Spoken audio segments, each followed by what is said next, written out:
Do we find any prophet who is asking someone, seeking help from someone? And this chapter is called Al-Anbiya, the prophets.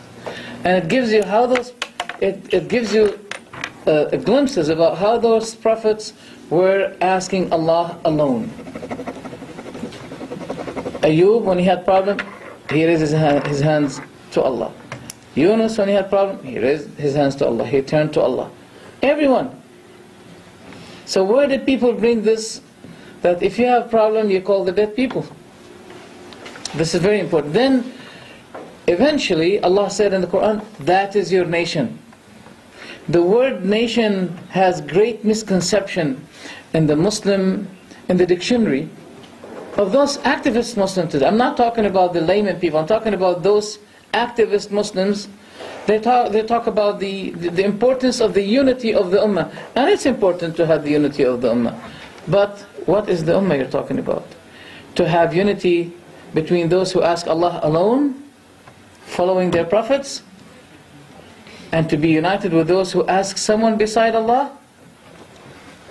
That unity is fruitless.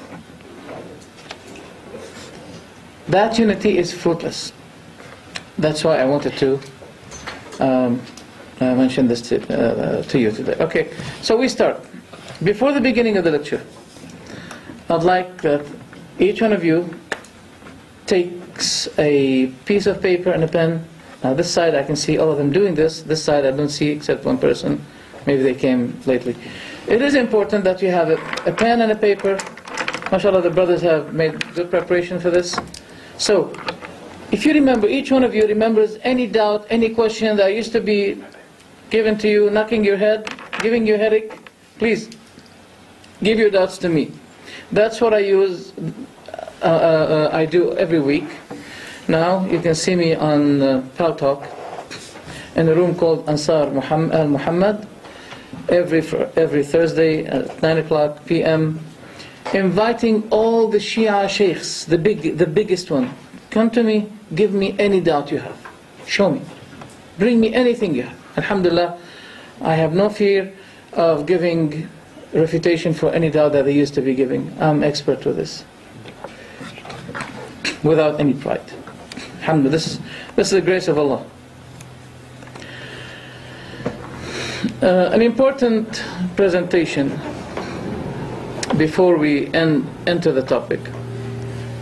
The West had set a trap against the Islamic awakeness, which was taking its way just like waves,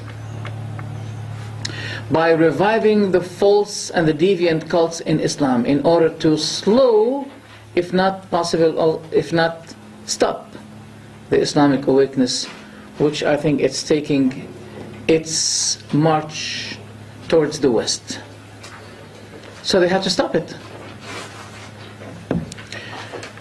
Rand Foundation, I think you've heard of Rand Foundation, they said those spots in the Middle East and elsewhere which are hard to be controlled by us, which they may shackle us from taking advantage of their resources, it's good to create among them something which is called ideological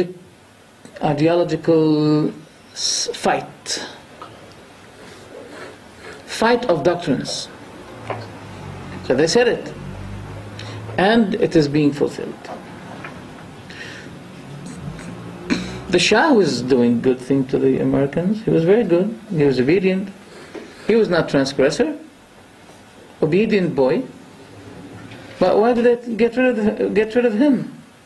Why did they say the Shia Imama is more appropriate than you? He was doing a fine job for them. Yeah, but he can't stop the Islamic awakeness. Can't do that. While this madhab has a great deal history, was very destructive to the Muslim Ummah. And the Shia never fought for the benefit of the Ummah. Never, ever. They did not fight for the benefit of the Ummah. The The opposite is the truth. So that's what happened, and we find today, as a result, a lot of cults, and all of the cults you see today, Ash'aris, Mu'tazilis, they are supported by Rafidah. They're supported by them. Salah ad-Din had to do something to stop the Shia confusing activity against the Ummah, because he realized when the cross becomes intensive, strong, Shiism becomes strong as well. So he had to fight the Fatimi state, and as soon as he got rid of the Fatimi state, he was able to get rid of the Crusaders. It was easy. I'm expert today in Shiism, but I was expert in Christianity, and I was a good person who is a good debater with Christians. I was supposed to be coming here to make a dialogue about Muslim-Christian dialogue, something like this. But why do I have now to leave Christianity aside and talk about this issue? Because of what I told you about Rand Foundation. They said we should be making those people busy within themselves. And as a result, I had to deal with this case. So they made us busy from turning to the outsiders, inviting them for the truth.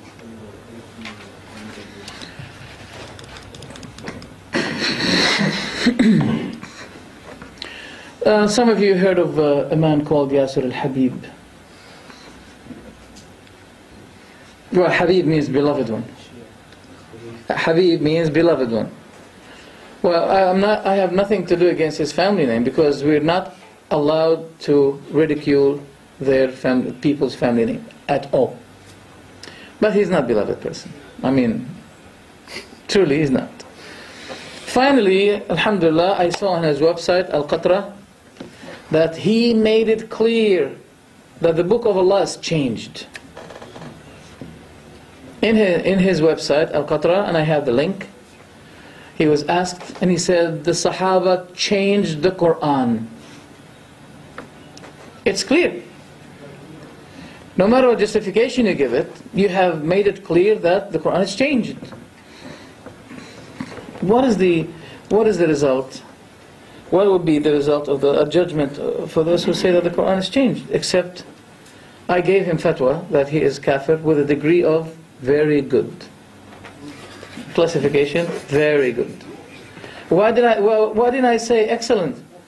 Because An-Nur al-Tabrasi, he had a book called Fasl Khitab fi Ithbat Tahrif Kitab Rabb al-Arbab. My new mobile should be switched off, but I forgot.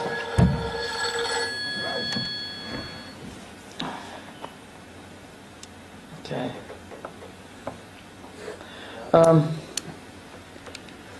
Do something to it when it rings again. Okay, because An-Nur al-Tabrasi, he is an author of a book called Fasl Khitab fi Ithbat Tahrif Kitab Rabb al-Arbab. The proof. Okay, let me answer, because it is a bit important from Saudi Arabia. Yes, he said the title is Proving that the book of the Lord of Lords have been changed. So this one deserves excellent in being kafir. Excellent kafir. But Yasir Habib, very good kafir. He's less. I'm sorry, it's very important. السلام عليكم. أنا عندي محاضرة أرجو اتصال بي. Okay, let me now switch. It's time just to switch it off. Don't buy this telephone. Don't buy this telephone. Okay, so he made it clear that the book of Allah is changed.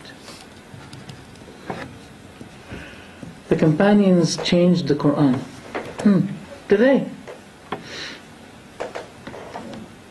Let's remember 3 verses, very important verses. فَإِنْ آمَنُوا بِمِثْلِ مَا آمَنْتُمْ بِهِ فَقَدْ اهْتَدَوْا. If they believed in what you companions believed in, then they are guided. Do you remember the title, Then I Was Guided? Yeah. Does this match what Allah said in the Quran? The Quran says, if they believed in what you companions believed in, then they are guided.